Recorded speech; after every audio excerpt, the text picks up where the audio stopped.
Uobičajeno nedeljno popodne za novosadskog profesora pretvorilo se u košmar. Napumpao je gumu na biciklu, kupio piće, seo na klupu i čekao porodicu u parku kraj železničke stanice. Grupa dečaka prvo ga je pitala koliko je sati. I onda samo jedan, najmanji od njih, jel znaš nekog pedera? I onda svi odjednom, ma ti si peder, i samo me opkolili, počeli da šutiraju i tako. Posle me šutirali jedno 15-20 minuta, oborili na zemlji, šutirali, uzeli mi bicikli, posle ranac sa loptom i fotoaparatom. Pokušao je da pobegne, ali nije uspeo. Jedan mali, najmanji od svih njih, daj ja da ga šutnem. I tako. I onda ja, kako sam vikao u pomoć, oni posle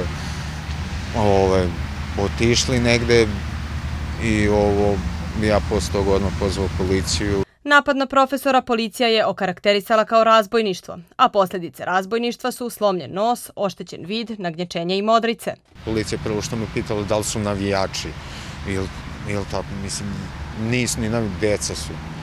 Kako?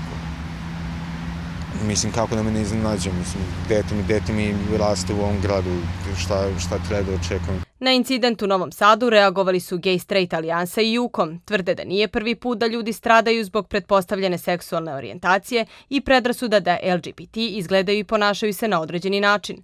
Da je nasilje sve učestalije, ali i brutalnije, potvrđuju i psiholozi. Kvalitet nasilja je sve suroviji, kvalitet nasilja je sve oštriji i sve opasniji. Mi smo postali nasilno društvo, u tome je problem. Društvo nasilnije, a kriminalci sve mlađi. Tokom prošle godine samo u Novom Sadu maloletnici su počinili gotovo 600 krivičnih dela.